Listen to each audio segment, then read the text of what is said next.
So, let me tell you something that you should have already realized by now about this fucking show you're listening to. This shit is supposed to be for mature audiences, as in grown-ups, mentally mature. It's supposed to talk about adult subjects, an adult frame of mind.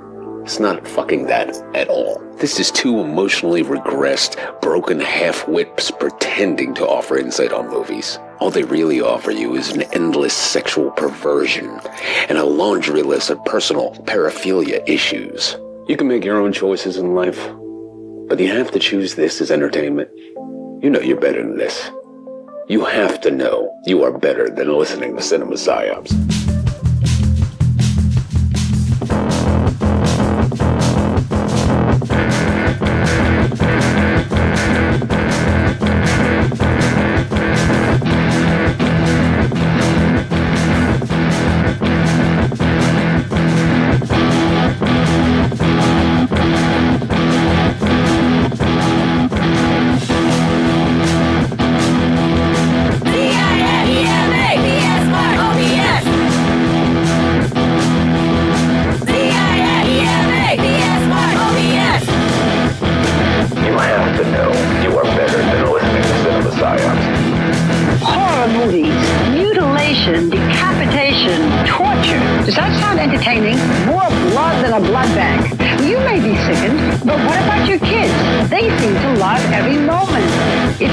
Disturbing, just wait, because there is a whole other dimension.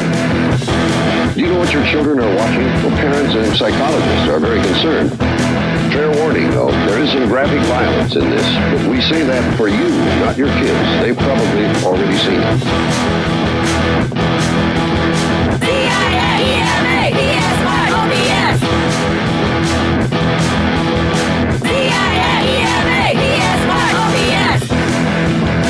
You have to know you are better than listening to Cinema Psyops. I like gore. I love blood and guts and stuff, you know. It turns me on, you know, ever since I was a little kid. I love the feeling of being scared, you know. Kids call them slasher or splatter movies, and they get together to watch them at gross out parties. The movies are extremely violent, sexually provocative, and have graphic displays of mutilation. I see them with my friends, and we see who can keep their eyes open the longest. Slumber Party Massacre. That was a classic. This guy just goes around killing people. That's the plot of all scary movies. C-I-A-E-M-A P-S-Y-O-B-S C-I-A-E-M-A P-S-Y-O-B-S You have to know you are better than listening to Cinema Psyops. Kids get the movies from the horror section. Most of the violent movies are rated R and aren't supposed to be seen unless you're 17 years old. Others are made directly on videotape and bypass the rating system altogether. C-I-A-E-M-A P-S-Y-O-B-S C-I-A-E-M-A P-S-Y-O-B-S C-I-A-E-M-A P-S-Y-O-B-S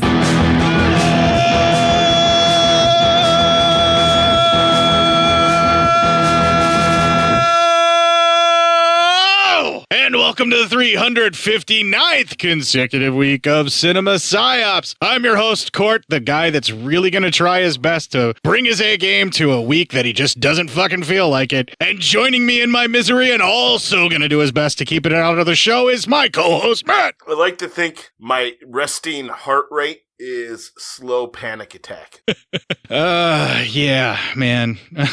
Shit is fucked in the United States of God and country and Christianity being a theocratic fascist state that is slowly unraveling before our eyes that we can do nothing about. I don't even know if it's that slow anymore.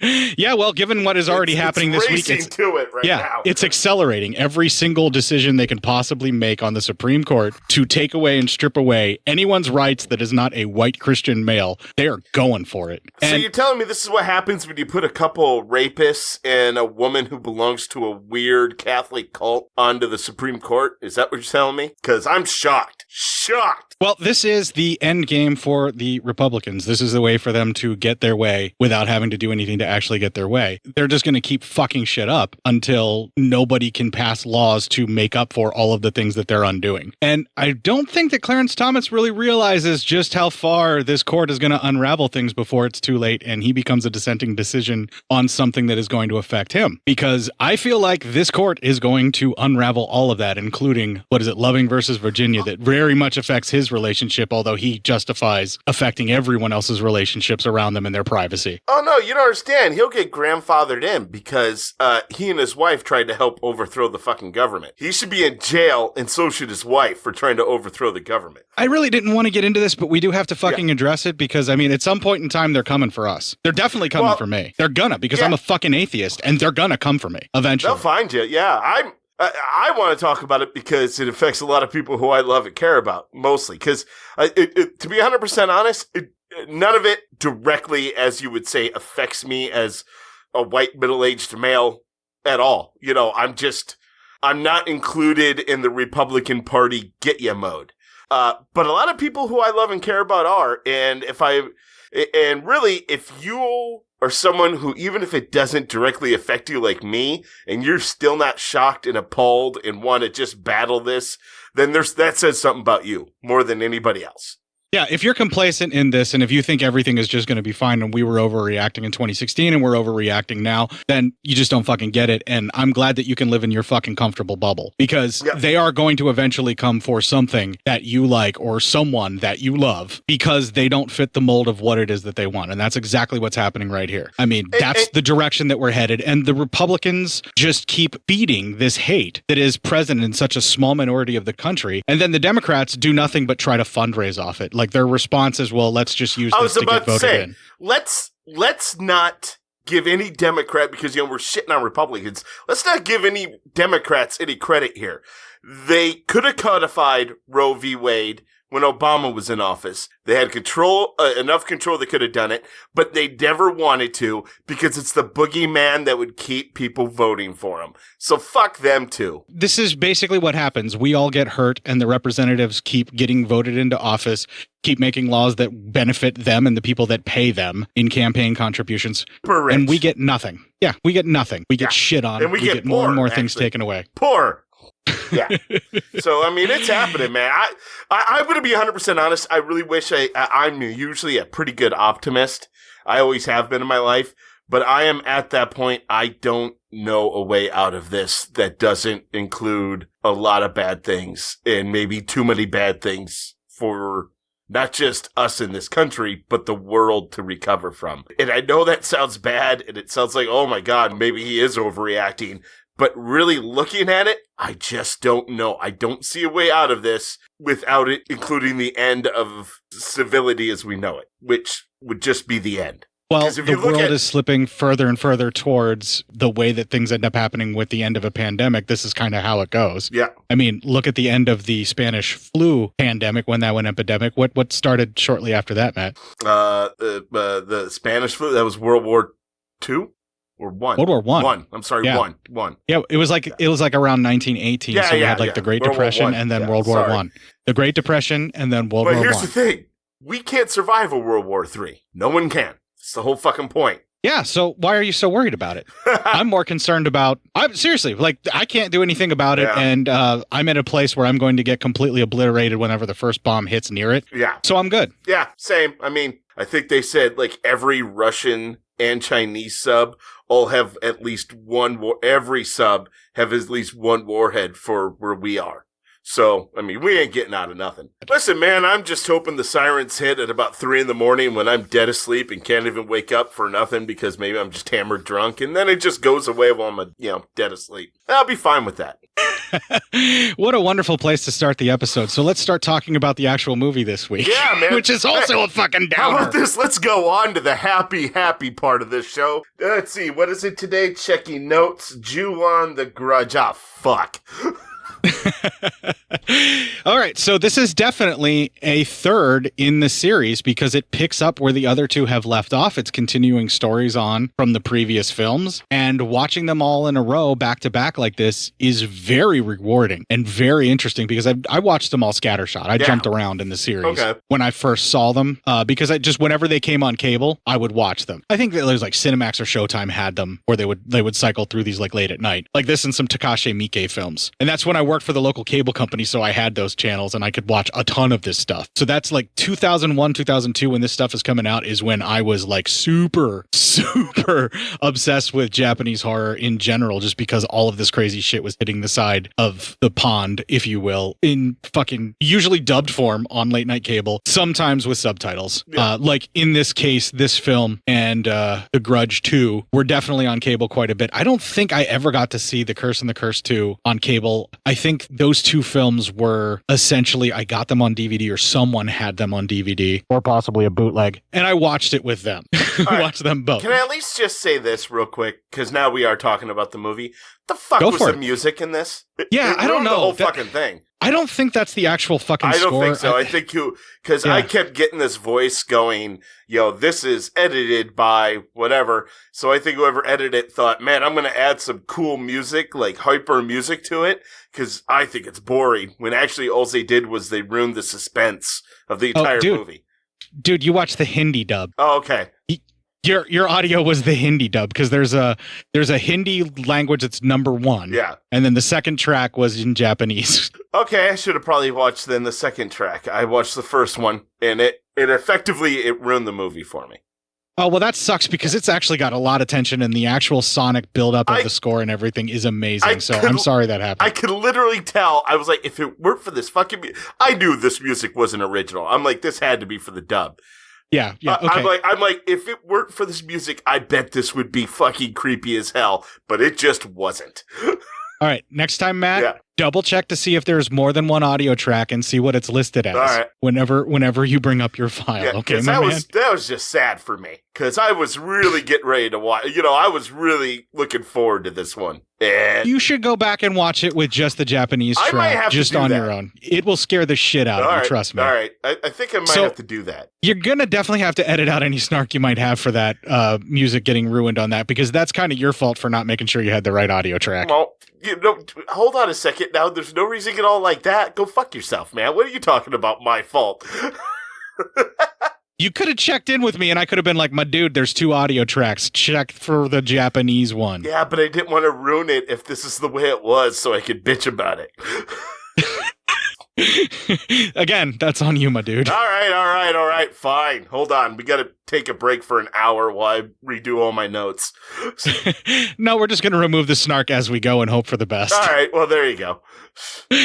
All right. So this week, once again, I think I found 3-4 bands that are all new. I don't think I've played any of the music from any of these bands this week, and it's all female lineup for all of the bands, and it's, of course, Japanese bands as well. But before you hear the first one, which is Tetora with Hone, we're going to have a little special message from our new owner and proprietor, Kevin, and our Legion Patreon ad. Hey everyone, this is Kevin. As many of you probably have heard, Bo will be heading back to school to become a teacher. Congratulations, Bo. As such, I'll be taking over the reins, managing and spreading the good word of Legion Podcast. To kickstart things off, as an added thank you for patrons in June, Legion plans to have Steam Code giveaways for current Patreon backers. A random person will be picked from the Patreon every other week or twice per month, and the winners can choose from the available Steam codes. Thank you so much for supporting Legion Podcast. You can reach me on Twitter or the Legion Discord group. My username is @LonelyBob. See you around. This'll keep it quiet. Oh, hi there.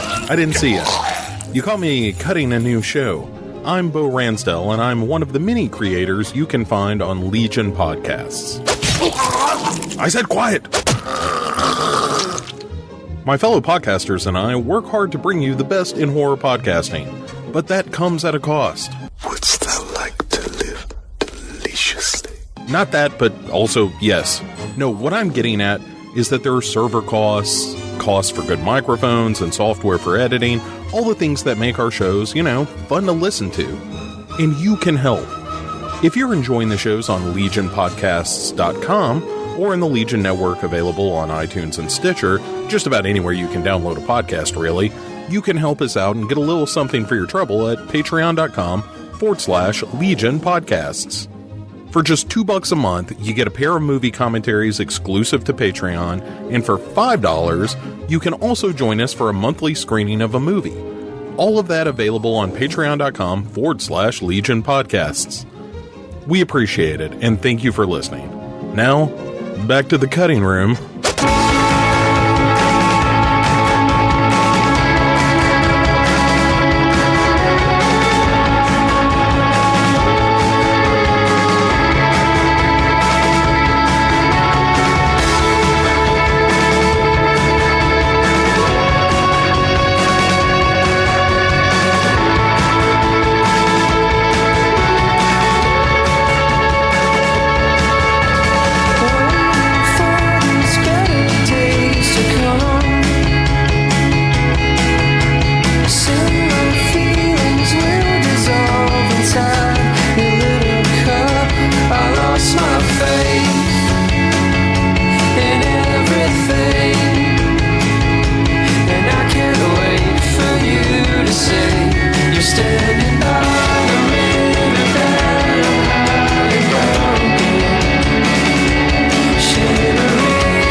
Tetora with Hone, and I'm probably not pronouncing either of those two things correctly, but I'm trying my best. Cut me some slack. No, you never cut anybody, you need slack.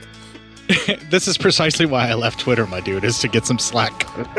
I was so tired of film Twitter adding me all the time about stuff. Right? Jesus Christ. And ratioing me down. Let me just do my shitty reviews on my shitty fucking podcast and just let me have this. God damn, it's the only thing we have. And soon that's going to be taken away from me, too. Probably. I mean, Jesus Christ, they'll probably crack down and censor us. I doubt we're going to be that high on the list. But just in case, we should probably do I the never review. said it was going to be soon. It's going to take them a while before they get to Cinema It's going to take a Science. long-ass while before they get to us. Let's do the review. All right. Ju-on the Grudge. So, we start, once again, goes into different story parts, just like the first two movies, so that's how we're doing the review. And we start with Rika. So we see some scenes of the, like cut scenes of what the dad did to his family to cause this whole entire mess. We cut to a social welfare center. We know that because the movie tells us that's where we are. So thank you, movie. A young woman named Rika comes in, and she is sent by her boss to go check on a older lady, even though she's just a volunteer and kind of new to everything. So she gets to the house, and we see it is definitely the murder house, and you can tell she senses something already. The house emanates bad vibes. Well, she gets into the house, and it's just trashed. And then she finds an old woman living in this filth, and she cleans her up a bit, but the woman doesn't talk at all, not really. And she kind of just stares off into space. Then she starts cleaning the apartment a bit, and she finds a photo of a family with the mom's face cut out. A husband, wife, son, with the wife's face cut out. Then she goes upstairs to clean, and she feels the need to check a room. Like, you could tell she was drawn to this one room. As she looks through it, she hears a cat, and she opens this closet door and finds a cat and a young boy. She tries to run downstairs to talk to the older lady, and she just stares off into space. So then, she finds the family picture, and she sees that it's the same boy from that family picture. She calls her boss, who really doesn't know what to do, and from the sounds of it, doesn't exactly care. I don't actually know. This dub version only has her side of the conversation, and does not give me his side. Oh, But I gathered it from her side. They just didn't really know what to do, and told her just to take it easy. Yeah, I don't really remember being able to hear his side of it at all anyway, because we're inside the fucking house and it's obvious that that is Toshio. He even says his name is Toshio, which we should all dread. It's kind of nice to see that the cat can roam around and not, really be such a horrible thing, although it still haunts folks too, as we'll see later on. And the general disarray of the house mimics the very first movie whenever Toshio is found. Yeah. But now it is what may or may not be the ghost of an old woman who is being slowly tormented but never actually taken, because we see that she's got that madness. And she kind of reminds me of the mom from the second movie who we saw dying of laughter. Kinda, yeah. And also now this could just be the house is almost always trash now, so maybe that's just the house's preset. It's a possibility, or it just might be that part of the working on the people that are living there is to cause this to happen, where they just stop picking up. Yeah. And it just becomes like this. Because as we see, the house in the previous movies, and also definitely in this one, has that effect on people where you just basically assume the roles of the horrible thing that happened in it. Exactly. She then hears a voicemail from somebody asking, like, hey, how's mom settling in, all that.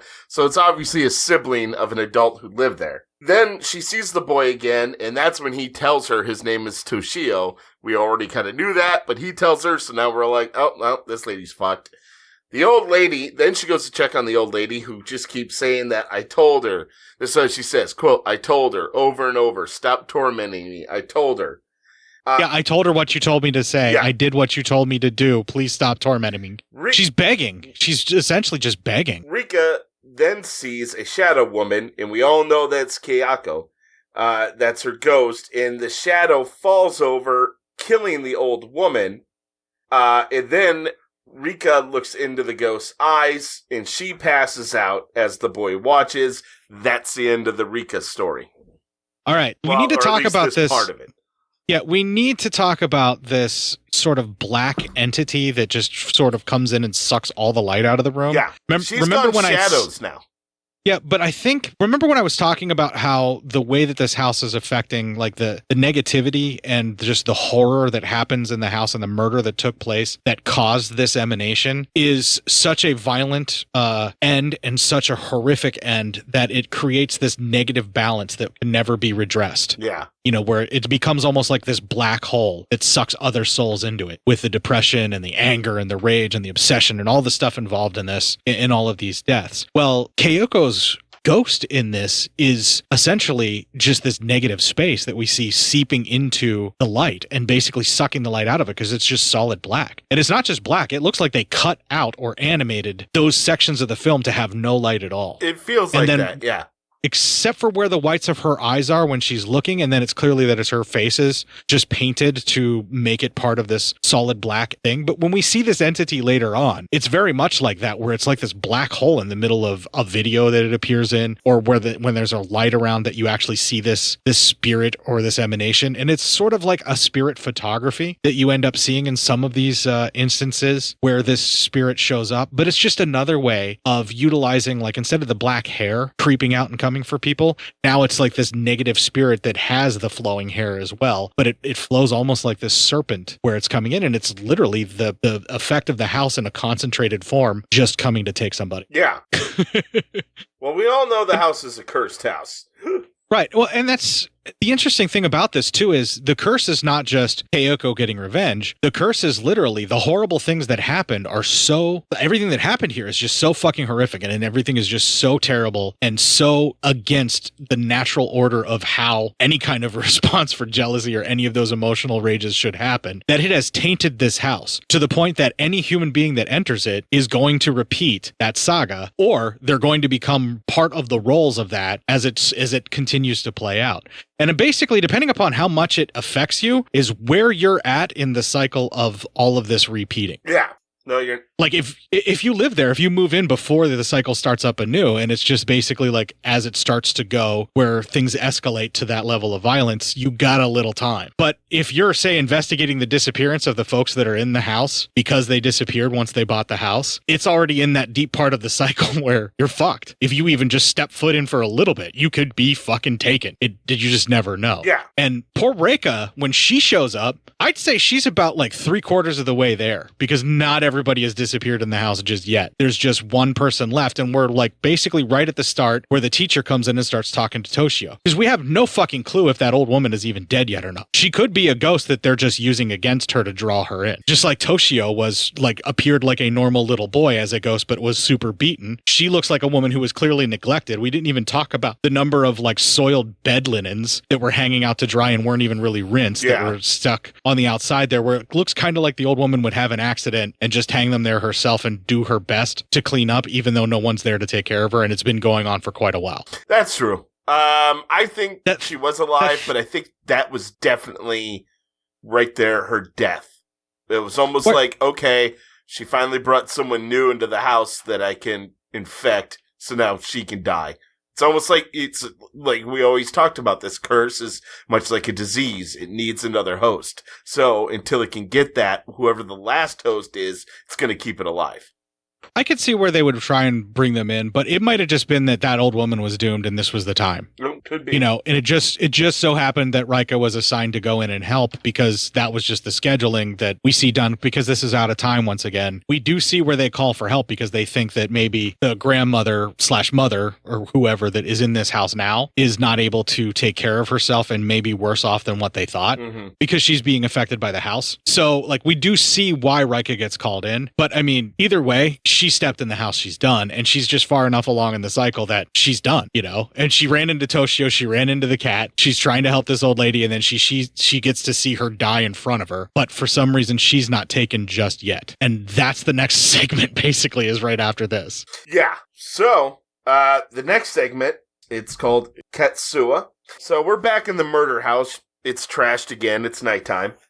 And in bed are a couple. And the wife wakes up and sees like there's lights on out in the hallway, but she just goes back to sleep. The next morning, the husband is cleaning up after he wakes up. He's picking up trash. And his name is Ketsuya.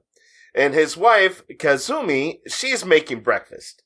He looks through one of the doors and sees his mother sleeping. The mother we now know is the older lady. When the lights were on, there were actually a couple of feet standing in their doorway in the hallway, but then just walked away. Oh, wow. I didn't see that. Yeah, it's real subtle, and I just happened to just notice it because when I was watching the film a little more intently in that part. And then when the person walks away, you do hear some wrappers falling and things like that. I think what they're hinting at is that the grandmother or mother in the house, the elderly woman, maybe has some kind of dementia or Alzheimer's and is a sundowner, where at night she just roams around and does strange things and doesn't even recall why. Yeah, but I don't think they know that yet because of what I'm about to mention. But it could also very much be that the house is already having the effect, and that was one of the ghosts from the house, one of the spirits walking around. It could be. In the house that they were, and they're the ones that are actually trashing it, but they're blaming the old woman who is terrified and won't say anything because she can see everything that's happening because she's already close enough to death to see ghosts, I'm guessing. Possibly. Just wanted to interject that they kind of hint at this, and that sort of family neglect theme is still here. It's just that it's focused on the grandma in this one. Yeah. Well, he comments on how much mom sleeps more now. And his wife says that she stays up all night. And so, I mean, it makes sense that she sleeps during the day. Well, anyway, later the husband's leaving for work, and his wife reminds him that his sister is coming over for dinner. Later on, the wife hears a commotion, and we see that the mom had set up spilling things. Well, as she goes to help her out, she hears a noise and decides to go check it out. Not just any noise, it's Keiko's noise. Okay, see, and with this music, I couldn't hear it. Right, so that's what it I is. have to make assumptions, because I always see people's heads turns, so I realize they hear a noise. Okay, all the noises in this are essentially Keiko's noises. Okay, I figured that or a cat. I knew it was going to be one of those two things. Usually the boy's on screen when you hear the cat because the boy has to be there for the cat to be the most effective. Otherwise, you can just assume it's Keiko's noises. And you definitely need to watch it again then, man, because it will terrify you. Yeah, I'm fucking almost like positive that it would, so. Yeah, this one so far is the best made out of all of them. Really? You definitely got cheated. Then I got cheated. cheated. Yeah, I'm pretty mad about this. I'm a little salty right now. Always double check that you're on the right audio track. I guess. Fuck me. All right. So she walks into the hallway to investigate, and we see from the stairs, we see Toshiya's head peeks out and then goes back. She heads over to the stairs, and she sees a black cat on the stairs.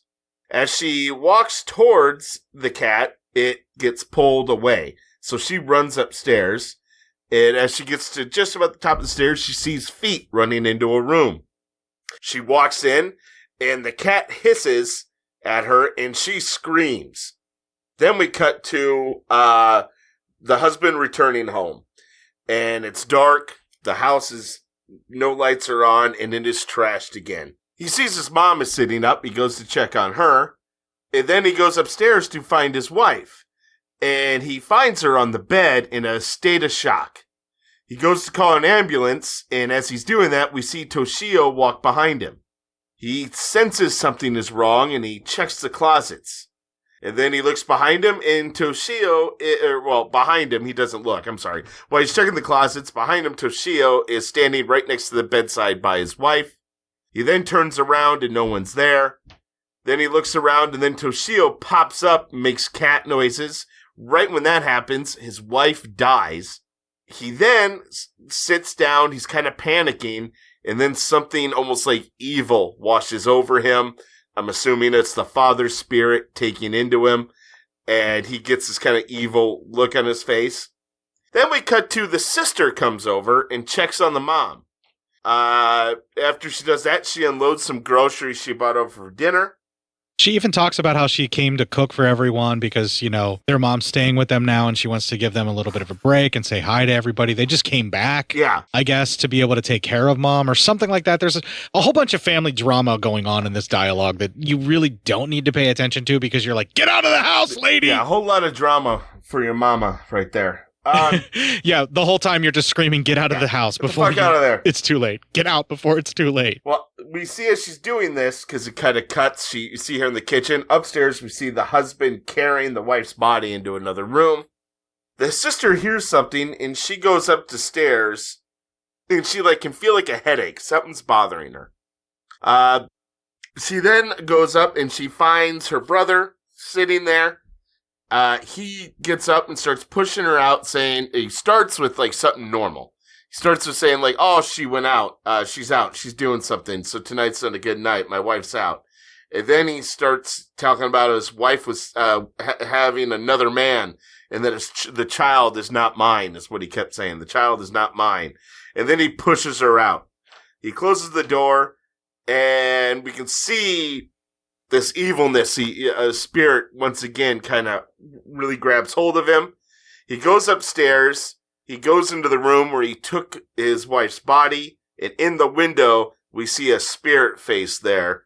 And that's the end of that particular story. All right, we get to see how it's slowly affecting the family. And this is the stuff I was talking about earlier where the husband gets taken over by his role, which is the father in the first movie. There really isn't a Toshio to be kind of roaming around, so it's kind of the grandmother. Yeah. That sort of gets that role where she's just sort of tormented and lasts the longest out of everyone.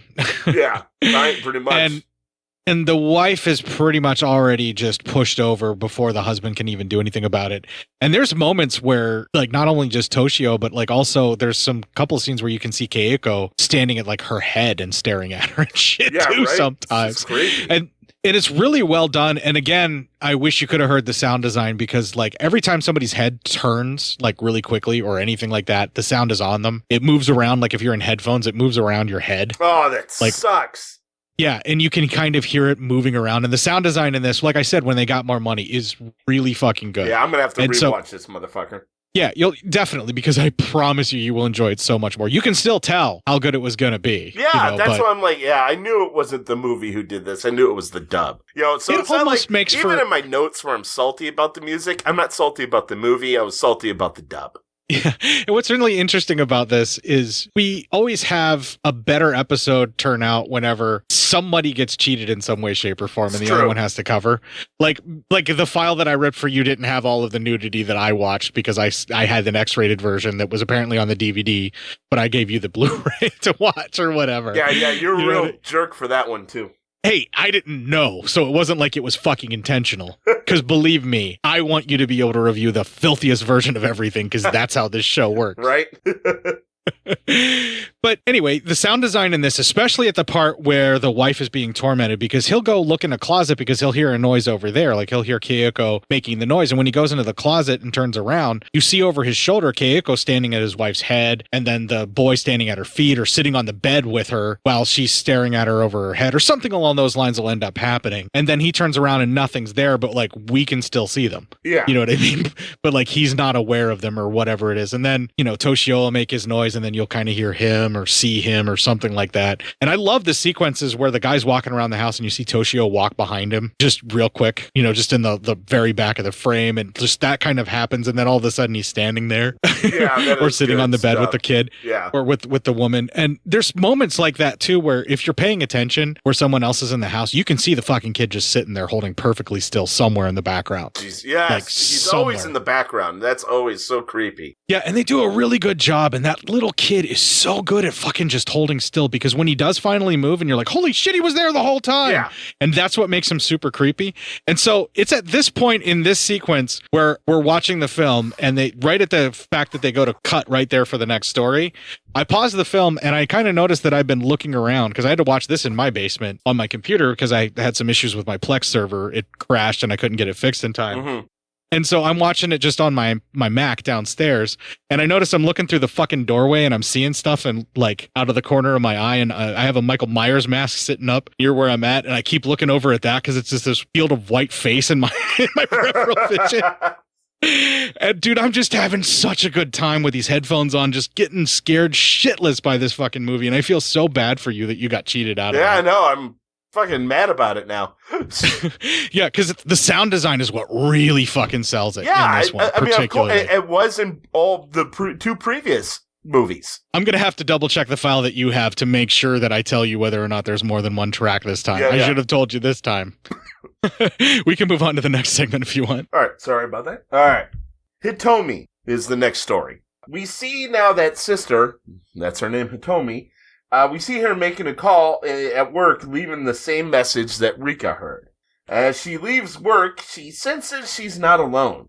She rushes into a bathroom and in the stall, and she sees someone moving about outside. She then gets a call from her brother, and she answers it, but no one responds to her when she talks. She leaves the stall, and a little stuffed bear is shot out of, like, one of the stalls.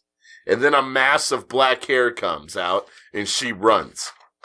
Creepy AF. Yeah. All great sound design you missed again, by the way. Of course. Can you maybe stop bringing that up? No, because it's more fun for me. I understand that, but Jesus Christ. She runs to the security guard, and the guard says he's going to go check it out, and she watches from a monitor. Well, he gets to that bathroom video, and it freezes, but then all of a sudden we see this black mass almost like pull him in, but not like pull violently. It's just like pulls and it he coaxes him in. Yeah. It gently lulls him in, making him think that everything is okay. Yeah. She freaks out and runs away. She gets to an elevator, and as she rides, it goes past every floor. We see Toshio's on every level. He gets just a little bit closer to the window every time, too, for each floor. It's fucking creepy. Yeah. Well, she gets... Oh, and the sound design in that is so fucking cool. Really, motherfucker? It's an elevator ride. It can't be that fucking cool. All right, No, don't because lie to me. as it goes past each level and it gets just a little bit higher up and like he gets a little bit closer, the various sounds of like Keiko coming get a little bit closer too at the same time. And then like the elevator's malfunctioning and making weird noises just like everything else around the woman, and like that TV monitor did whenever she saw it, usher him in. Just the whole sequence, the sound design of this is so fucking incredible. I'm really starting to... Yeah, okay. All right, I get it. Motherfucker. Yeah, I'm sorry, man. I know you got cheated, but I just have to twist the knife. I've been cheated! Now I'm going to start my own grudge. The rage you feel right now in your basement, from here on out, people are going to be really upset about poor sound design in The Grudge 2 and not, or in Ju-on The Grudge and not understand why. Yeah, they're going to be like, I never even saw The Grudge. Especially the Japanese version. Yeah. Why am I so angry about this? Yeah. Just mad as hell. Fucking shit. All right. So she gets home, throws her purse down, and realizes that little small bear that was shot out, that was attached to her purse. And now it's gone. And how did it shoot out like that? One anyway, her brother calls, and it's actually him. He talks to her. He goes, "Hey, I'm outside your place. What's your unit number?" And she gives it to him. And she's excited. She hears the door ring, and she checks the spot hole there, and and she sees her brother, and she's like, "Oh, thank God." She opens it, but bro's not there. And then the Keiko noise, this time I can hear it, comes from the phone she's holding. So she throws it to the ground, runs inside, gets into her room, hides under the covers, and turns on the TV. Well, the person on the TV, as they talk, they start getting all distorted until the TV just turns off. Oh, and the TV starts like making that Keiko noise, okay. like it's as it's skipping, and you see the frame rate skipping. It's doing the like, just, you know, on each skip you get like one little noise, and then as it becomes more and more steady, then you start hearing it moving around the room. And this is so fucking creepy, because when she goes to like hide under the blanket and she's trying to like ignore it, like it's all over the place and you can hear it, and it's so fucking creepy. At that point, her blanket starts puffing up. She feels like she gets tugged. She looks under. We see Keiko. She screams. There's the end of that story. Not only does she scream, but Keiko drags, and then the covers go completely flat. Like they both just disappear from under the bed. It's amazing. Yeah, and of course the sound design where her scream gets muffled and Keiko's noise goes away instantly when the blanket falls at the same time. Like it just goes to like dead quiet. Oh, it's so cool. Yeah, I'm not talking to you anymore. Fuck, end of the show. This is how the show ends. Everyone wondered. This is it. This is how the show fucking ends. This is for the audience, the joy that they got when they actually heard the actual thing that they were supposed to hear. It's not in any way, shape, or form trying to make it more painful for you. Yes, it is, and fuck them too, because they're enjoying this. I know it. They're laughing at your pain. And they're not laughing with me either. I know that for a fact as well. In all seriousness, though, this sequence is the one that I think captured the minds of everyone, because this is the film that also became the American remake. It's pretty much a shot-for-shot remake with just anglicized folks. Oh, okay. So it's a whitewash, but here's the interesting thing. They bring the actual writer and director over to make it himself. Well, and they still shoot it in Japan anyway. Yeah. And a lot of it takes place even in the same house. It's just literally, let's whitewash some of the characters. Bring white people in there. Yeah, because that's apparently the only thing that American audiences can get behind. I mean, obviously, have you never met America? Yeah, I'm not a fan. Yeah, no, right? It's not exactly what America's a bunch of cunts. It really is. I just want to kind of get into this a little bit more too at this point. So the actress who plays Keiko in all of the Japanese movies that we're going to be seeing so far, it goes up to Grudge 2 in the Japanese version, and then the American versions, Grudge and Grudge 2, also Keiko and the little boy who plays Toshio are in all of them. So they had a really long run of playing these same characters. I guess, yeah. Yeah, and you'll probably notice, too, that the way that Keiko is moving in this film, even just whenever she's, like, just crawling around here and there, or when you see her coming up for folks, or just when she's just standing there, her body language has greatly improved. Even more so, she feels even more broken in the way that she moves her head around and all of that stuff. And they're also capturing it with a better medium. They're able to mess with the frame rate and make it feel even more supernatural and gross. But I just wanted to point out that this woman sacrifices her body to do this. Like, every time she crawls down the stairs, she's injuring herself in some way, shape, or form.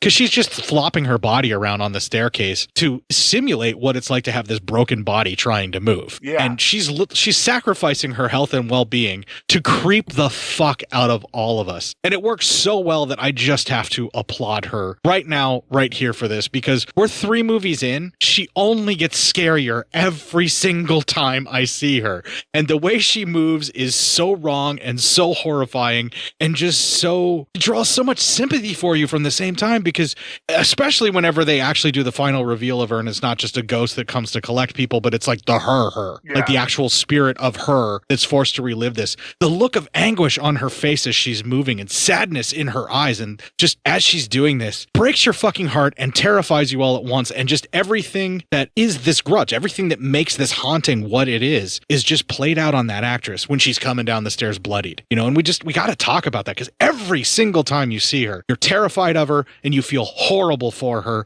and you want to just make it better in some way, shape, or form. You want to offer some kind of peace. And by the time you realize there is no hope for that, there's nothing that you can do, and the time that you took feeling empathy for her was just more time that you're damning yourself to her fate. Good times.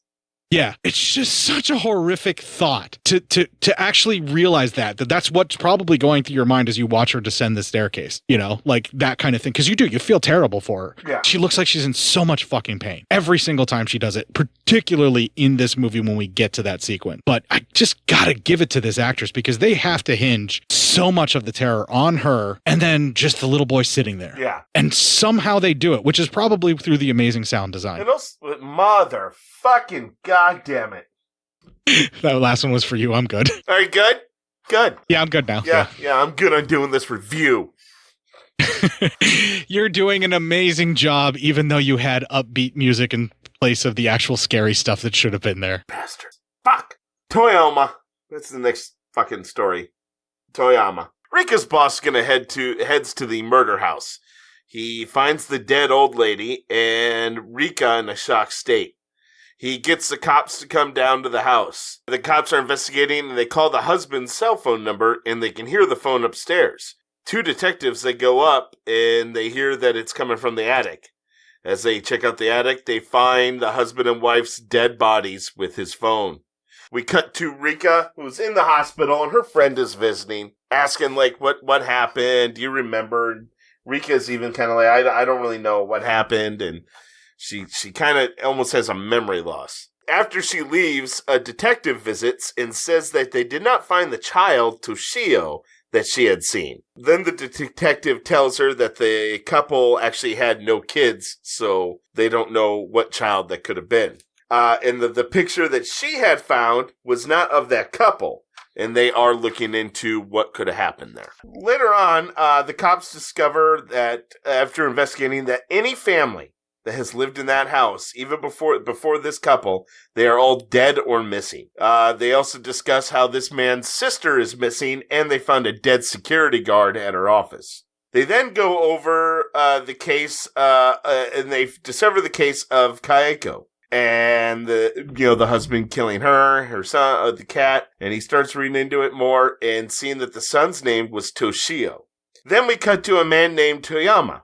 He's hanging out with his daughter, and one of the detectives comes up to him.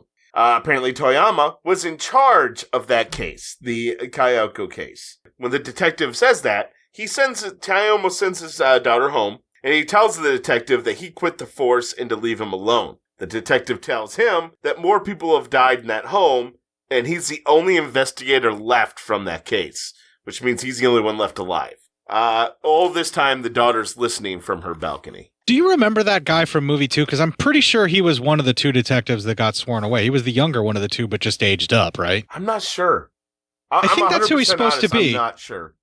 Because his old partner that was trying to warn him off of it got taken by Kayako in the last film. And I'm pretty sure that the guy that's retired with the wife and the kid is supposed to be the young guy who was told to just stop looking. Maybe. That could be. I just don't know. Yeah, again, I might be reading too much into it, and that was just kind of the assumption that I made from the last film, you know? Yeah, because a lot of this, I feel like the Grudge part of this, the only thing that's the same from the previous two movies is the story of Kayako and what happened to her.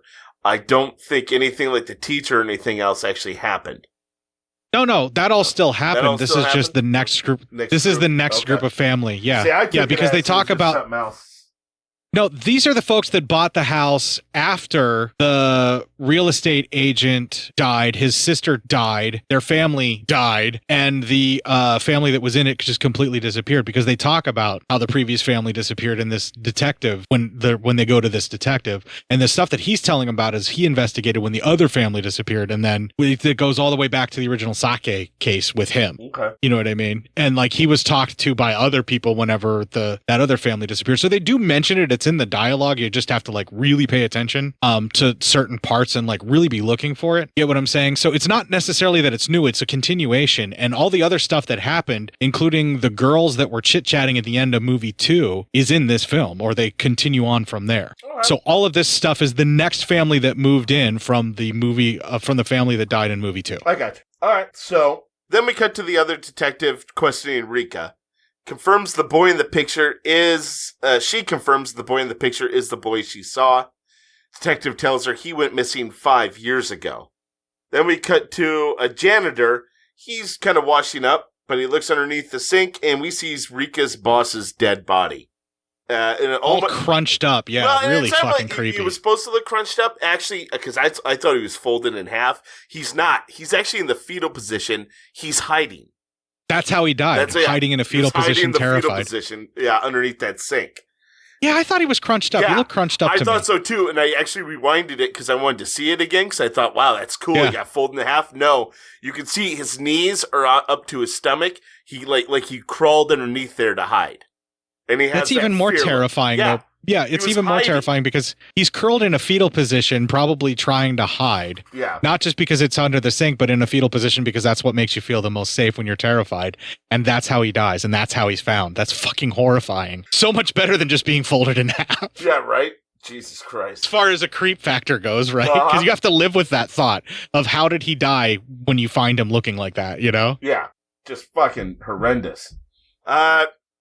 As Rika leaves the station, Tyoma arrives. He comes into the office, talks to the two detectives. They talk about the sister and the guard body who they found. Then another cop comes in and tells them how they found Rika's boss's body, and those two detectives leave. Toyoma's left, and he watches the video of the guard being guided to the bathroom. Then he sees Kayoko's shadow thing come out, start walking down the hallway, walk away from the camera, and he's like, okay. And then all of a sudden she pops up right in front of the camera. It's just black until the eyes open, and then she sees the eyes appear. And he tries to look away, and he keeps looking, keeps trying to turn it off, but her eyes are just there. Later on that night... There's the noises there, too, by the way. The Kayako noise is happening in the monitor again. Yeah. That night, Rika sees Toshio at her bed. And then looks up and Kayako is leaning over above her. Cut to Toyoma. He goes to the murder house and he's going to burn that motherfucker to the ground. He's spreading gasoline. But as he does that, here's a group of girls from upstairs. He opens up to the main hallway and all of a sudden it's daytime. And we can hear the girls talking about drinking sake, but the sake doesn't taste like sake. Tells you something. One of the girls is scared and she runs out. He and her make eye contact, and then she almost looks even more spooked by seeing him, and she runs out. There's a reason why she's more spooked when she sees him. We're going to get to that. Don't ruin it for everybody. I'm not. All right. I'm just setting it up for whenever we get there. Okay, after she runs out, he can still hear a bunch of girls upstairs. So then we see the two detectives are out looking for him. Cut to the three girls are upstairs. One girl, she senses something. She goes to check out that attic area. The other girls follow her. And then all of a sudden outside the room, we hear them screaming. Teoma then sees, when he goes to check it out, sees Kayako crawling out of the room. He falls down the stairs. He starts to crawling to the door, but then the two detectives get there and they're kind of tackling him. And just in time, we see her start crawling down the stairs. He gets up and runs out, but the other two detectives are too scared to move. She advances on them. That's the end of that story. This is the sequence I was talking about where she's covered in blood and when she crawls down the stairs. Oh my God, it's horrific.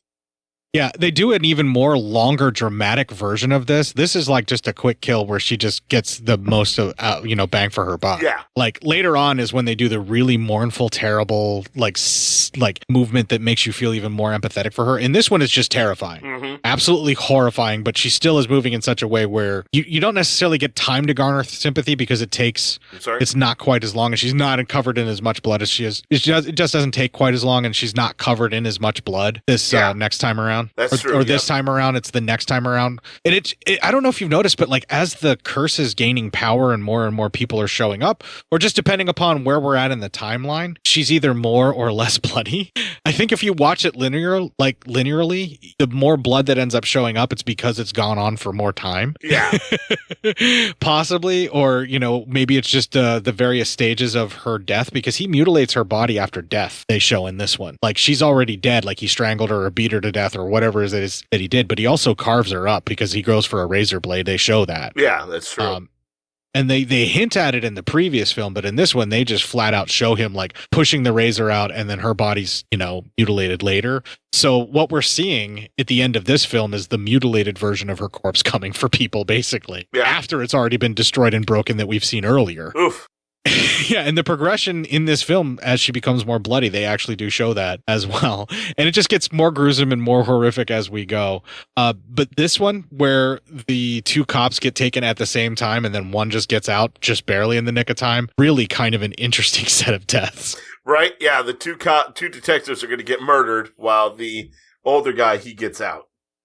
Which made no real sense, but if you just let the film do what it is that it's going to do, you realize that nobody really gets away, because we've seen that now. This is the third film, or even people that we thought may have survived the second film, they have something coming to them as well. Yeah, right? Yeah. Something's coming to everybody in this movie. Yeah, and the family lines of tragic death really get driven home quite a bit in this movie, too. Yeah.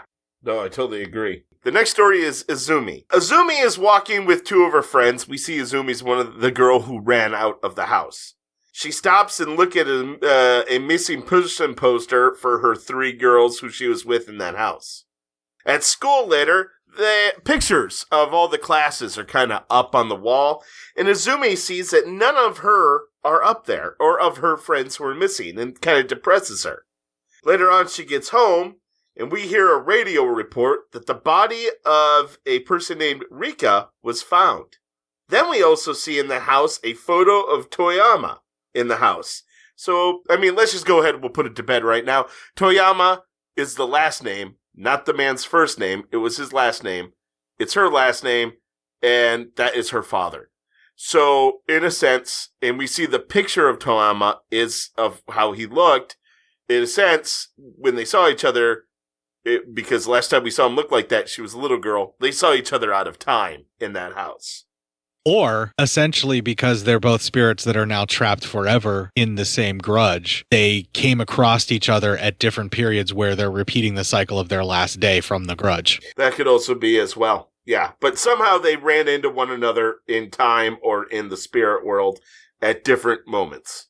Yeah, basically whatever this film is setting up, it's that the rules of physics and the laws of science and nature do not apply in this cursed house, because it is a vacuum of all happiness and joy. It's completely bereft of anything but misery and suffering and agony and obsession. And so, therefore, nothing else matters, including time. That is true. And horrifying. So, she then goes to her room, closes all the blinds, and she looks very scared. The next day, we see a teacher walking out with some pictures, and the girls grab him, and they're like, "Are those the other class pictures with Izumi in them?" And he goes, "Yeah." And she goes, they grab him from her, and they take they're going to take them to her because they're on their way to her house. Well, the girls get there, and when the mom opens the door, she looks bad. And the girls go in, and they go to Izumi's room, and she is very sullen and nervous and scared. She has covered all the windows with newspaper. Izumi says the three are looking at her, her old friends. She keeps saying that they're looking at her. Then she tells the other two girls the whole story, how they all went to the house, how she ran out while the rest of them stayed. And then after she tells them what happened, she has a paper clips moment where she freaks out, feels like there was too much light coming in through the windows, wants to close everything. Well, the girls leave, and as they're leaving, the mom stops them and says this is exactly what her father did right before he died, was covering the windows, hiding, nervous. And they were like, "Did you tell her about that?" She's like, "I never spoke of that ever again." It never to her. Well, later on, as the girls, when the two girls are walking, they decide to check out the pictures, And as they see it, all the girls who went to that house, all their eyes were blacked out. They freak out and they throw the pictures down and run. Later on, Azumi, she checks her room and sees, she checks a room in the house and sees her dad sitting there. And we can tell it's Toyama's spirit.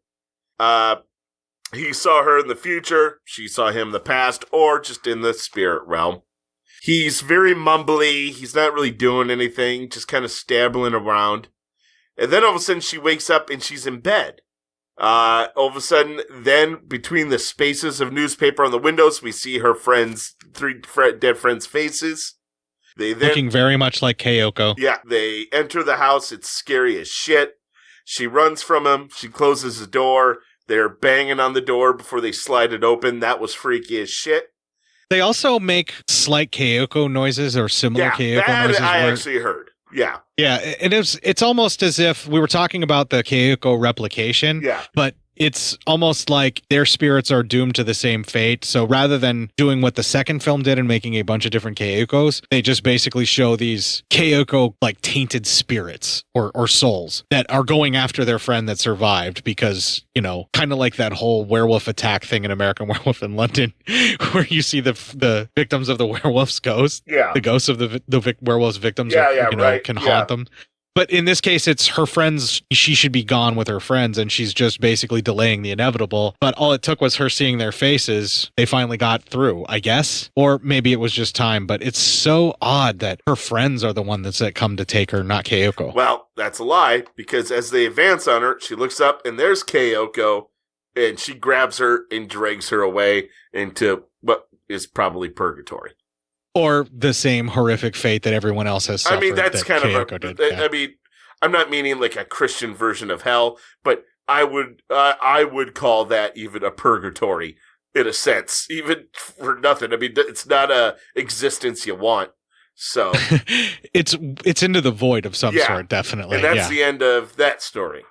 Okay, I still remember the teenage girls grabbing her every time I watch this, even though I just watched it last night. Yeah, nope. I always forget at the last moment Kyoko pops up and takes her, but you're absolutely right, she does. And that's just a testament to how terrifying the three girls were is. Horrific.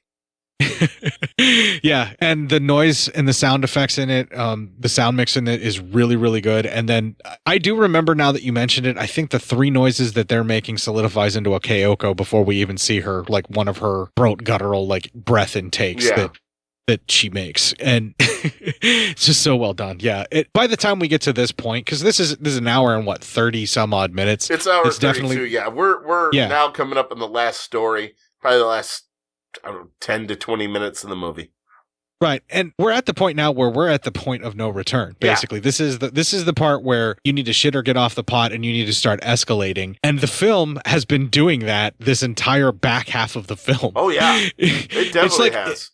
It's like half set up and then the rest of it is just all fucking pay dirt. Like, because they know how to do this shit and terrify you on such a minuscule budget that they can just keep bringing these ghosts in. Because it's just a lady painted white in a dress and sometimes wrapped in plastic or covered in blood, and a little kid painted white in an Adoji with like black eyeliner painted around his eyes, and the same with her eyes blackened up a little bit as well. Like, that's all. It's very, very low budget, right? And they can just put them in every single fucking scene. But they still look creepy as hell. Right. They're terrifying as shit. And it's a lot to do with the body language of the two actors because they hired some folks that really know what they're doing, particularly the actress who plays Kyoko. I cannot praise her enough because a lot of this really hinges on her being terrifying while just literally crawling around. Yeah, right. I mean, and she does it so fucking well. And that little kid doesn't even have to fucking move. They could have just cast his body and just fucking stood it in a corner and you'd be terrified. I agree. Just a cast of him with his mouth wide open that makes a cat noise as a statue would be something you would not want in your house at all. No. Like one of those scare tactic things where you walk past it in a haunted house and it fires off. All it would have to be is just that kid standing there with his mouth wide open. You walk past and you start hearing the cat. You're going to run. Yeah, exactly. If you know that shit and you're terrified enough, get the fuck out of there. Right. It's just using such low budget resources in a big budget film and just throwing in so much more stuff to go along with it. But again, the economy that they have with using this actress and this little actor, they can just put them in any scene. They can just have the kid walk across the screen and no actor even pays attention to him, and you're immediately fucking terrified. Yeah. You know, you have her just sort of standing in the corner, you know, or you just hear the noise. That's all you really need. Like, you could just be at a fucking picnic in the middle of the fucking day, you know, on film. Like, all these people could just be super happy, bright sunshiny day. Everything looks wonderful. Everything is great. And all of a sudden the sound mix just has right.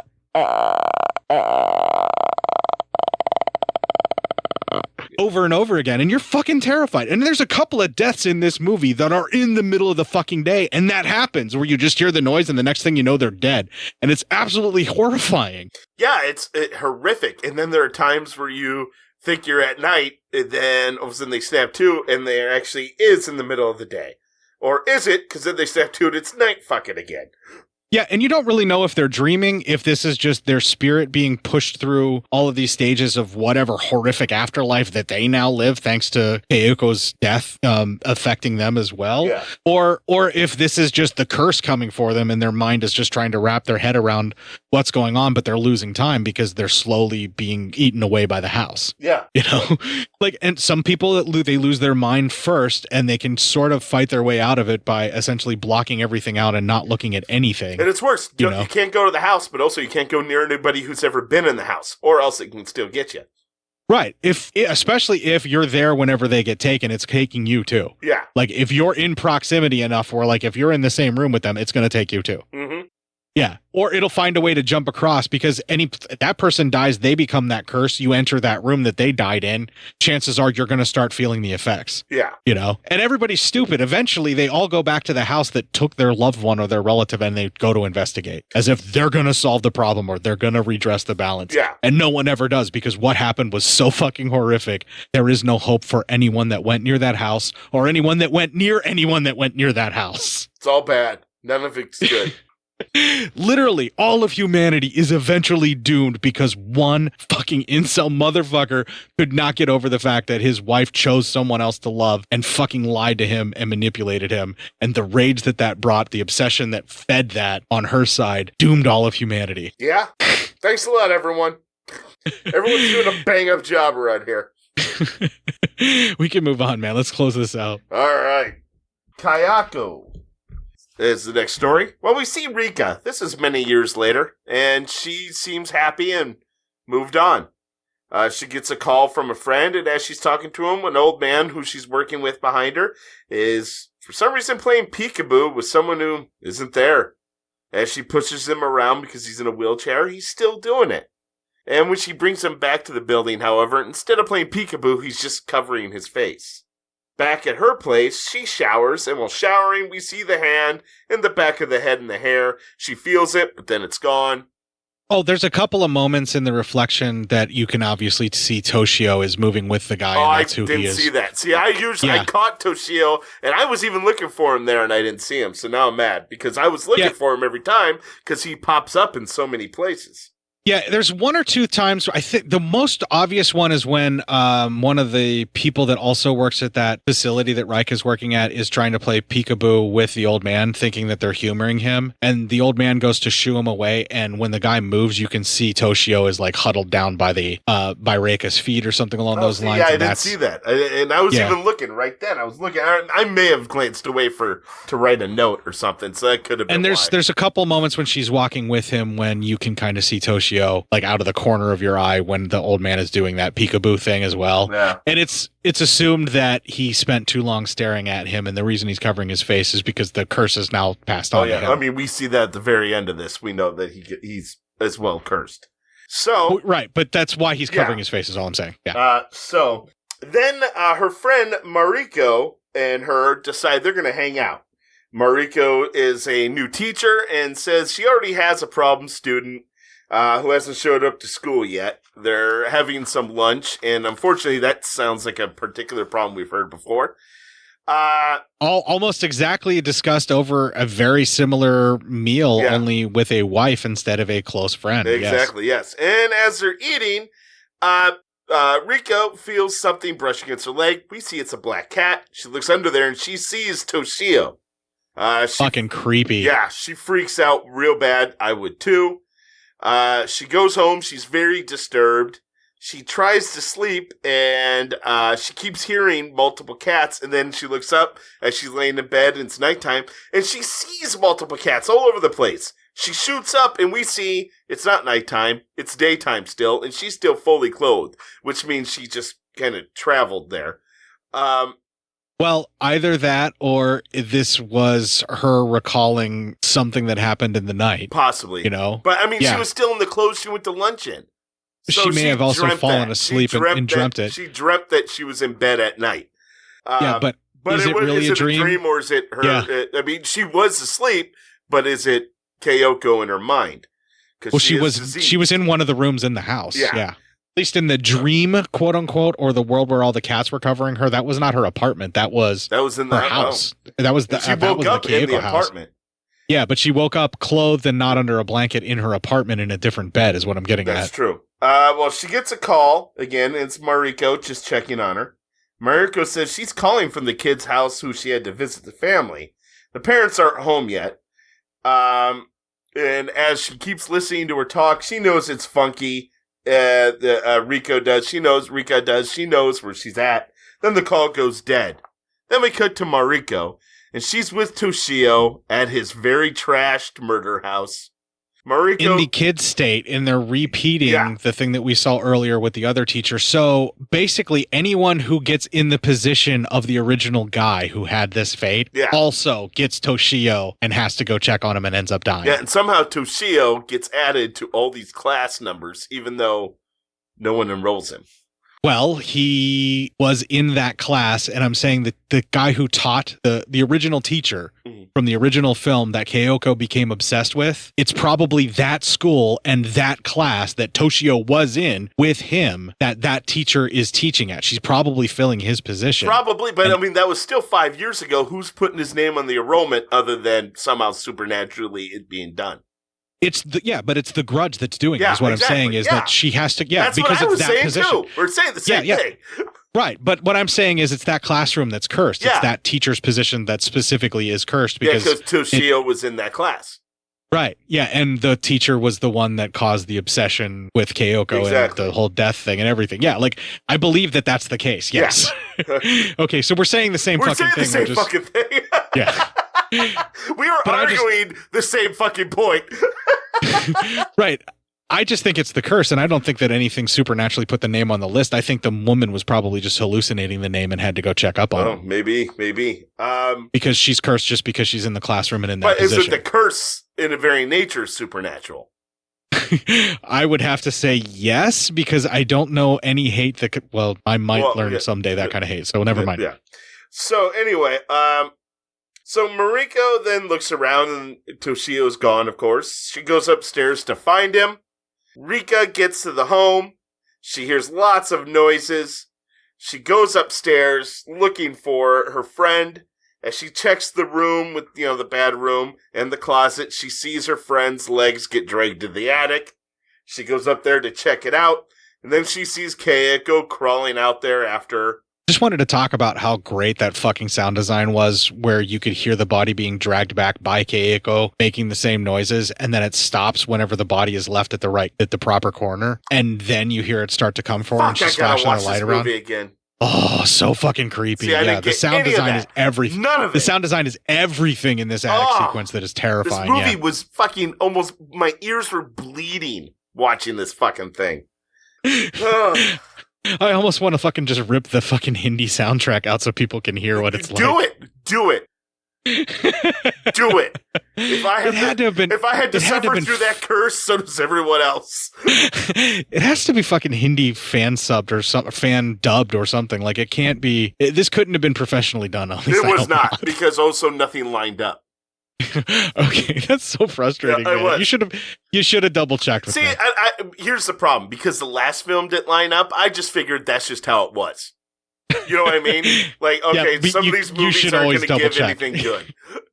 It's better to double check next time. All right, I'll double check next time. Jesus Christ! Let's finish this shit off. because the sound was so amazing. Well, anyway, as she runs, she gets down the bottom of the stairs. She goes past a mirror, and right when she goes past, Kayako also goes past. She stops. She knows something's fucking up. So she goes back. She looks in the mirror, and then she kind of remembers every time Kayako took someone, was there, and then people, like, right before they died, they were covering up their faces. So she did the same thing, and once she does that, we see only Kayako, and then it looks like Kayako's actually crawling out of Rika, but then she snaps to, like, she puts her hands down, and she's normal again. And then she sits there and she watches Kayako do the slow crawl all the way down the stairs. She falls. Kayako reaches for her. And then we see all the times Kayako has been getting folks, like reaching for them, touching them, like in the shower. Every spot where Kayako was, we now see a much more normal looking Kayako, just with those wide eyes still. Just then, Rika looks and she's alone. Kayako is gone. But then Taeko, his ghost, comes down, covered in blood. And he comes up, and with Toshio watching from the balcony, goes after Rika. We then cut to empty streets and missing people posters everywhere. Like it's spreading and getting worse. Exactly. We find a dead Rika in some empty warehouse. She has hair that looks way more like Kayako's, like she was possessed. She then opens up her eyes, and we hear the death sound that Kayako makes. Roll credits. She was actually in the attic where Kayako's body was left behind. Was that the attic? I thought it looked way more like a warehouse, so I guess I was wrong on that one.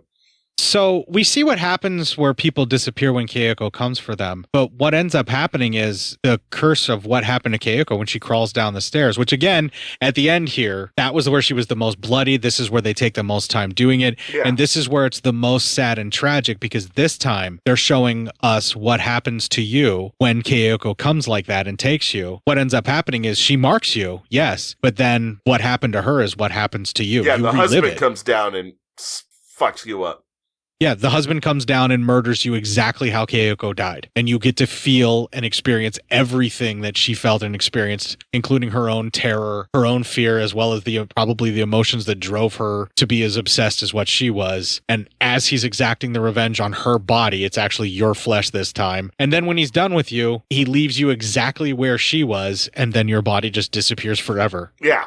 And you just become another number in this curse. You just become another thing that makes it even stronger. Oh, yeah. And it's so fucking horrific because you know that was Rika's fate, and they literally drive it home by, that's her body now, that's her that's making the noise. And it's almost like the only way that your body can stop being used as this part of the curse, you know, because all the bodies that are in the attic are probably what's actually coming from people. Yeah. I mean, no, you're not wrong. It's fucking horrific, this curse. Yeah, so I don't know who's worse. I know we're getting ready to find out here towards the end of this series, but I mean, from Sadako to Kayako, so. Sadako is knowingly causing torment and anguish and punishing people and murdering them and killing them in most horrific ways. What's happening with Kayako and this house is just an echo and a reverberation of a horrific crime that took place that is affecting everyone that comes in contact with it. But it still hurts you. Right. But the thing is, it's not a knowing thing. It doesn't know what it's doing. So for me, that's more terrifying because it will continue to grow. It will continue to feed on people. It will continue to draw people in because someone's always going to buy a cheap house. Someone's always going to move their family into a cheap house. Kids are always going to show up and try to go drinking at the ghost house or exploring the ghost house. And it's just going to keep taking people. And then if they can escape the house and go somewhere else and it comes for them, then those people that they're around whenever it comes for them will also get it, as we've already seen with these missing posters. Disagree. I think this is intelligent. All the old lady says how Kayako was talking to her. In the last two movies, Toshio, every time someone finds Toshio, we see that Kayako was talking to him. So I think it's intelligent what it's doing. Okay, I do see those moments in the film. I know what you're talking about, where they're conversing and everything. And I can see where you would want to assign that kind of intelligence to it. I'm going by what the writer and director actually intended whenever they wrote the films. Oh, okay. Well, all right, hold on. Now, if a writer and director tell me something, though, then I go, okay. Because who am I? I'm not here to fucking take over their vision.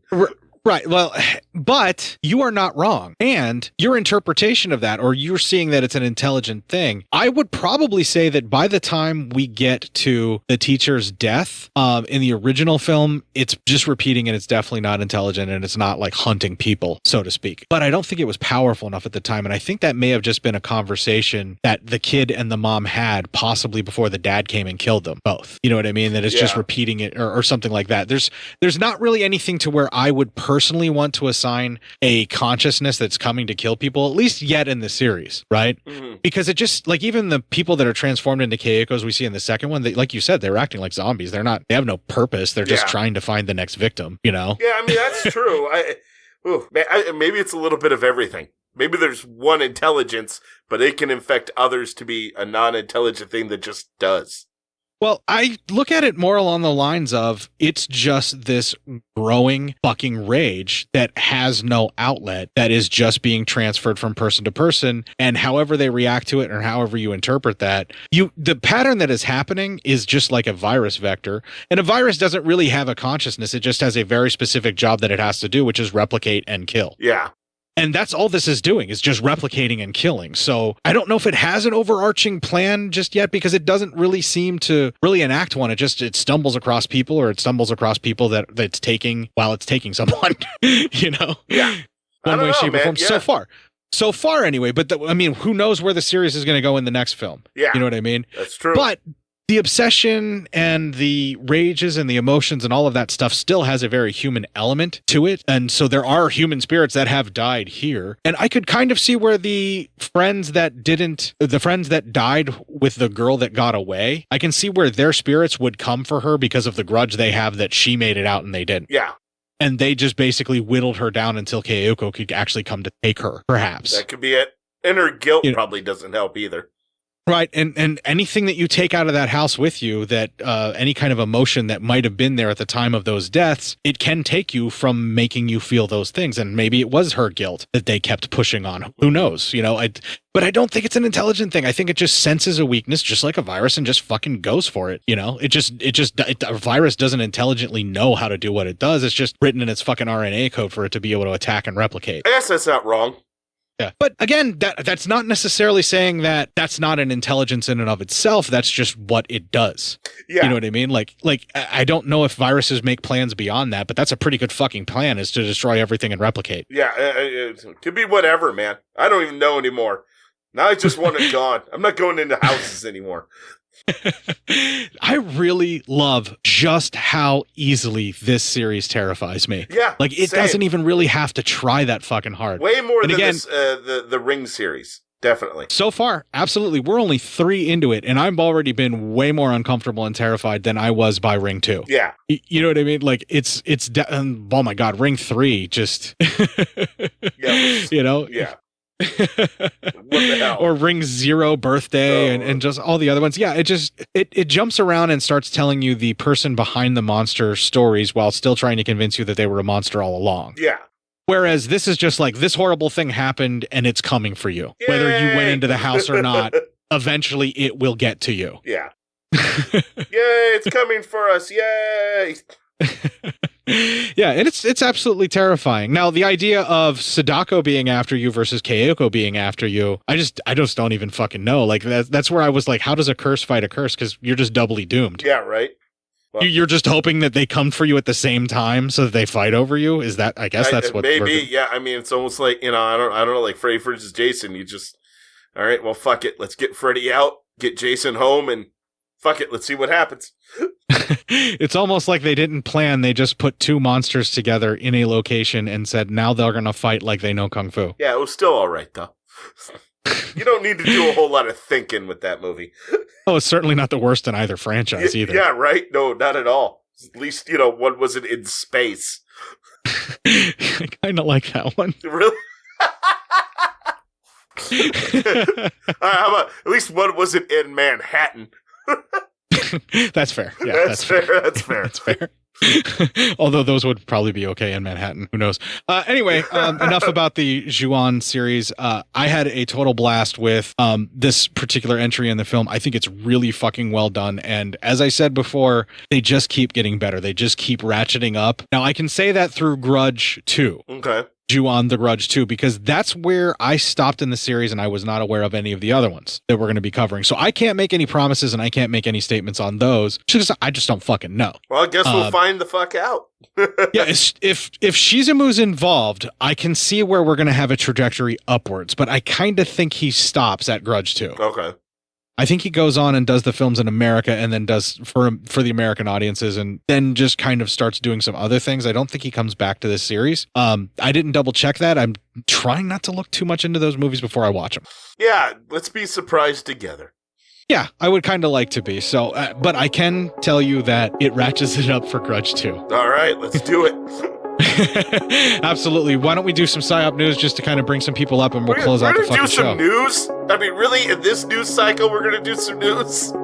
Just go to the group and find the pinned ones. All right, I am. Just fucking, okay. And while you do that, we're going to listen to Haruko to Miyuki and the song Dry Ice.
Haruka to Miyoki is considered a folk rock band over there, or at least that's how they were written up as, but that does not sound very folk. That just sounds like straight up like pop rock kind of. Maybe that's folk to them. I guess, yeah. Maybe that's what folk sounds like in that region. I'm not going to say anything other than I enjoyed the music. I think it has some very beautiful passages nice. To it. I like it. I can relax to that. Yeah, it may not be my regular thing, but maybe my vision of or my idea of what folk music is a bit skewed by working too many bluegrass festivals. that could be, yeah.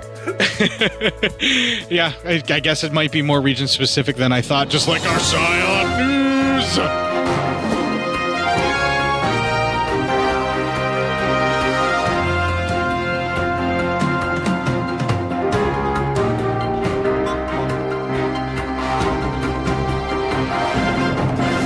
Okay, what do you want? You want a lawyer who likes to ride around, who likes driving nude, or super gonorrhea? Which one do you want? Well, if my choice is between nude lawyer driving around and super gonorrhea, I'm going to choose nude lawyer because I do not want to know anything about super gonorrhea. So you just want to go around blind with super gonorrhea all over the place. All right. We'll go lawyer. While I'm living a very happily married life. Well, yeah, so you're not thinking about anybody else who listens to us, huh? It's at the group. They can go read it in the group if they want. I just don't want to do it this week. Why are you pushing so hard for super gonorrhea? I wasn't. I was just asking, all right? We can go, all right. I'm just saying. I'm just not going to have the clip where I say, give me the blah, blah, blah, blah, blah. Damn it. Okay. All right. Yeah, I knew that's what you were pushing for, and it ain't going to fucking happen. I was just so hoping you weren't even paying attention. So give your super gonorrhea to somebody else. Oh, okay. All right. This is from our man, Robert. Oh, man. Our man in the field. Oh, yep. Man in the field. I bet he doesn't have super gonorrhea. So he must have an incredibly long penis. Yeah. Lawyer with penchant for driving naked is suspended indefinitely from practice. Oh, well, that's too bad. Oh, no. And he's accused of sometimes being more than nude in his car. Oh, this story checks you out because it has a picture of a woman on the link that Robert posted. They get you. It's like clickbait. It's a gender swap clickbait where they make you think it's a female lawyer driving around nude when it's just a pervy dude beating it in his car. Clip. That's just good. Is that what's happening? Is that what the clickbait is doing? That's what's happening. Here we go. When asked to show their briefs, most lawyers would happily oblige the request. But when it's that kind of article when it's written with that kind of pun. It's gonna be a punny one. All right. If you want a fear boner. If you want to know, this is written by Stacy Zaretsky from AboveTheLaw.com. It's going to cost you some serious cock. If you read that regularly, probably. Yeah, right? When asked to show their briefs, most lawyers would happily oblige the request. But when you've been repeatedly accused of driving while nude, it's a little tricky.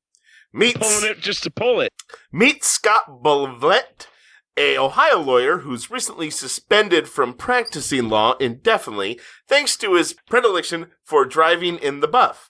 Shut up. Are you talking about penises? Yes, while sometimes masturbating and exposing himself to others. So pulling it just to pull it. You can't pay a bail? Well, I could probably fix that for a blowy. Yeah, if you were flashing it to someone who purposely just to make them uncomfortable. Yeah, and just purposely to make them feel uncomfortable and diminished, you are in fact a sex offender. Yeah, exactly. The ABA Journal also has some additional details to his story.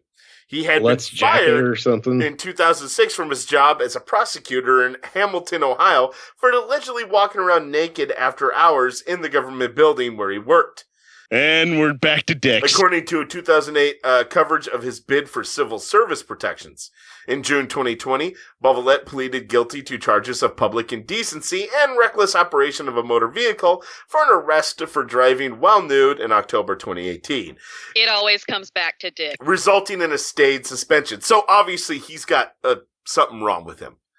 He very much seems like the type of person, just from the various encounters the police have had with him, that only really enjoys nudity in a way to make others uncomfortable. Yeah. Like he wants to be naked in places that he shouldn't be. He started off in the building and probably got busted by somebody cleaning it a few times, probably intentionally, so he could pretend like it was just a mistake and an accident and try and get away with it because he wants to shock and make someone uncomfortable. Am I wrong? Is that a wrong interpretation? No. To have? What this definitely is a man who, it's not like, because people will be like, well, what if he's just an exhibitionist? Yeah, but like, I don't think he'd be even happy at like a nude beach or something. So where he could be nude, I think he needs to be nude around people who aren't expecting it.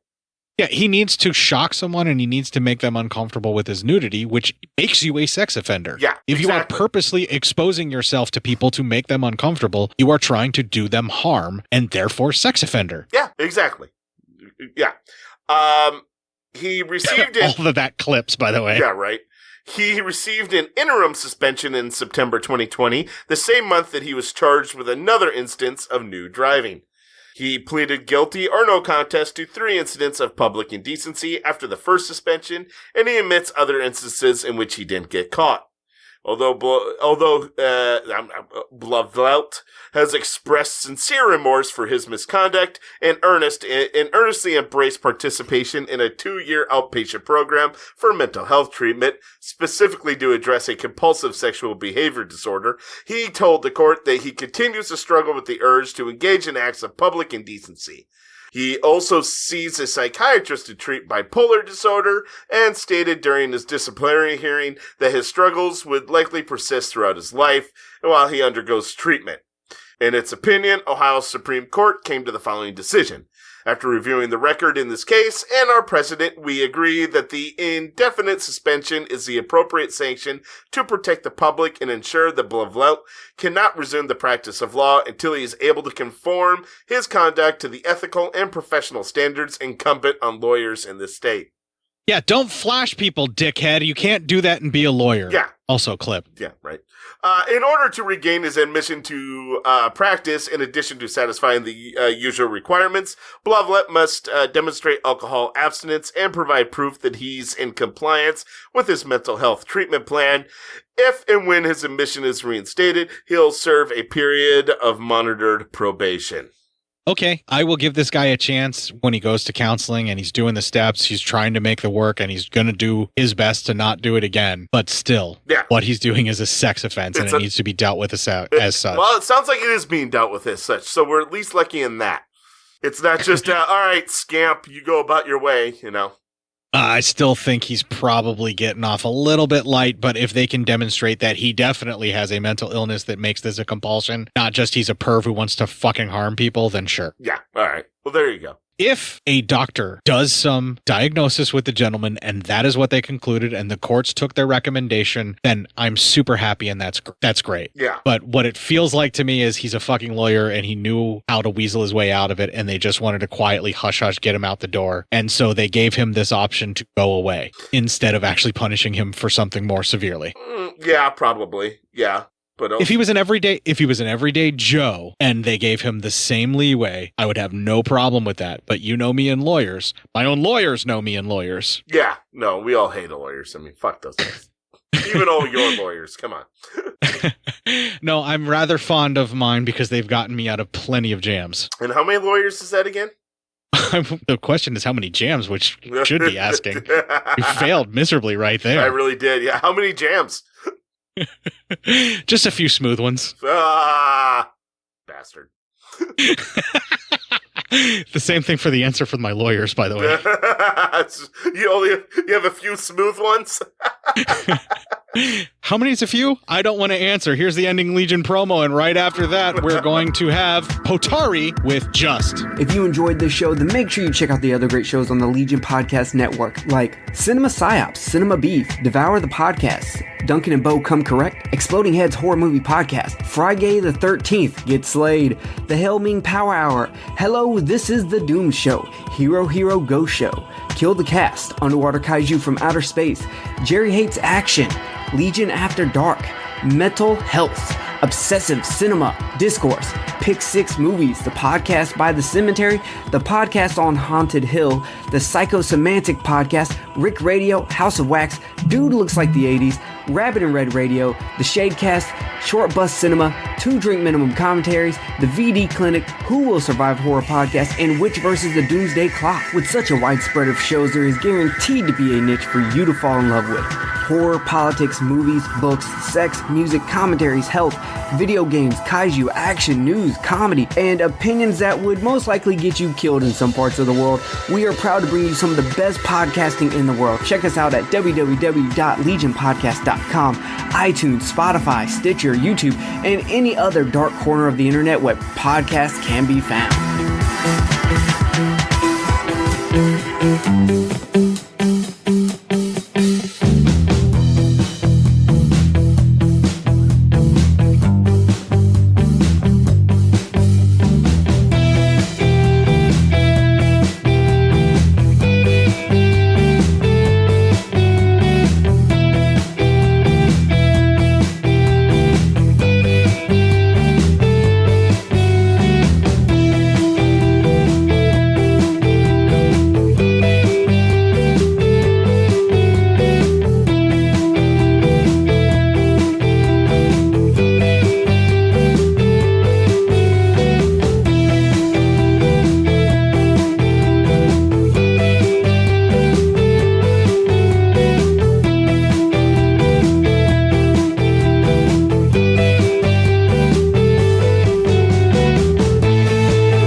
Purposely picked a little bit more upbeat and poppy music this week. That's nice. uh, And Potar E definitely applies here with this song, Just. Exactly what we needed. I was doing it because I was thinking about the sadness that's in the film, The Grudge, and how we've had 3 weeks of just massive downers. But then on top of that, we also had even more of a fucking downer in reality. So the pop music is a must. We gotta have it. Yeah. Just keep us going, keep us happy, keep us a little bit chirper, trying to distract us from the fact that our world is slowly falling apart all around us. I'm slipping back in. I'm sorry. If you want to find the other instances where I could not keep it together, all 358 previous instances where the fucking sadness just slipped right back in. That's Legion Podcast. Just kick right in. LegionPodcast.com/cinema-psyops-podcast. A little from column A and a little from column B on that, my friend. Of course. You can also try and distract yourself from the existential dread that is living in the United States and or the rest of this fucked up world with our Instagram feed, cinema_psyops, where thrice daily during the working day for the working individual during my working hours, I post memes. Yeah, because, that's what you fucking do, man. The only way to get through this world is to post some memes. Yeah, you know what? I that's all I have. That's all I have to try and spread some joy is to give you somewhat of a chuckle with 3 things that have something in common that are all meme form. That's all I got left in this fucking world. Everything in fucking memes. One of the places I also share those memes to after they make it to the Instagram feed is our Cinema Psyops Facebook group. It's aptly named Cinema Psyops for the show, and it's called a Facebook group because that's where it's located as a group. Yeah, because that's how groups work.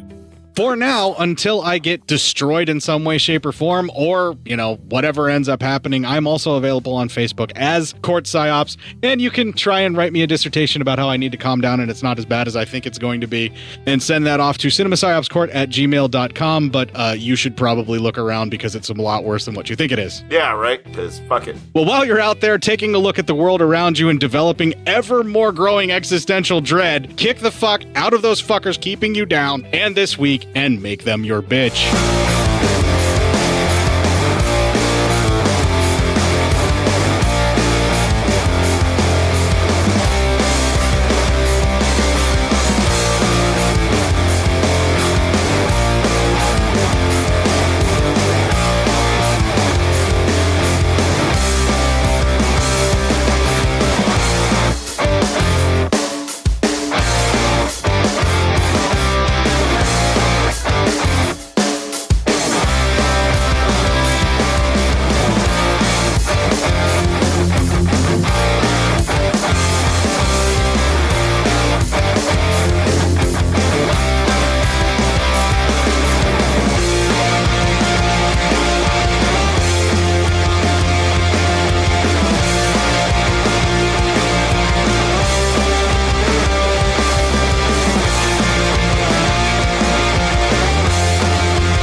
Hello. Hey, can you hear me? Yep. Okay.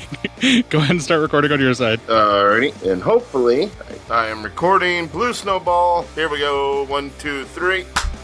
Waveform's looking good and all that bullshit. Yep. And I'm using new headphones, so hopefully you won't hear this one. Yeah, I don't know why that's happening, other than I'm guessing that just your head gets closer to the mic, because you turn your head to talk sometimes to read or whatever, and or if I'm talking, you turn your head away to listen to me, I think, and it puts me right into your microphone, and it was bleeding through really bad last week. They're not exactly like the noise-canceling headphones either. Well, anything that just basically either completely cups your ear to where the audio won't escape out, or just want any of those in-ear. That's what I'm wearing right now. Yeah, the in-ear ones usually work really good, especially if you need to turn it up loud because you're probably deaf. I am definitely deaf. I'm sorry, what?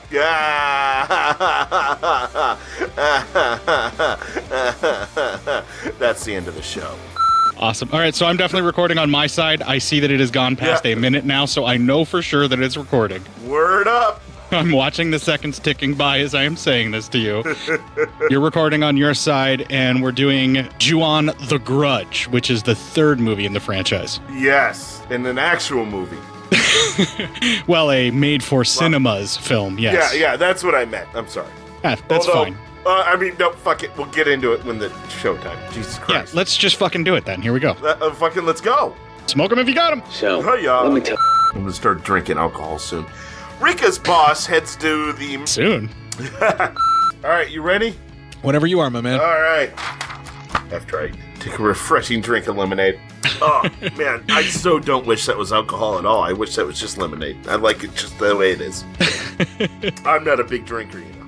So anyway. Yes, and your doctor didn't tell you to slow it down or die either. You know, that's a HIPAA violation, my friend. That was just a fucking guess. I just know I was right. Oh, your lawyers have suggested I not answer that. Weird. Why are they talking to you about that? I don't know. Yeah, I get it. Talk about the music again, motherfucker. No. Oh, God, the sound design on this is so fucking good, man. It's the best of all 3 so far. I fucking hate you so bad. I accept your hatred. And it means nothing to me because I've seen what you love. Yeah. Your boos mean nothing. I see what makes you applaud. I'm quoting a show I don't even like. Really? You don't like that? Huh? Is it because of the fans or the show? Both. Both? Really? Okay. Not to get off too much here, just real quick. I like the show. I still do. But I found I got turned off of it because the fans are just fucking annoying. It's one of the few... I've never had fans ruin something for me like these fans did. The only other fans who got close were Star Wars fans, but I'm in too deep with Star Wars. I can't get out. You have to deal with all the misogynistic, racist assholes that are apparently part of your clan. I hate. They're not part of my shit, man. They're not real Star Wars fans. They don't know fuck. They're not wanted in that universe. They're not wanted, and we don't need them there. It's like when people are like, "Why did Rage Against the Machine have to get all political?" Holy fuck. Anyway. Yeah, it's the same folks that are bitching about Star Trek. When did that have to get so fucking political and social conscious? Yeah, right? And I'm like, what are you fucking talking? Oh my god, Jesus Christ. Okay, no, that's not this show. This is the show for fucking The Grudge. The answers to all of these questions are right from the start, you dumb fucks. Yeah, right from the very fucking start, you stupid pricks. If you enjoyed this show, then make sure you check out the Oh, other Jesus, great the shows on lawyer's Legion bit is Podcast back and Network. worse than ever. Oh my god, it's never going away.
While you're out there taking a look at the world around you and developing ever more growing existential dread, kick the fuck out of those fuckers keeping you down and this week and make them your bitch. All right, we're out. All right, and I'm going to stop recording now because I'm fucking exhausted.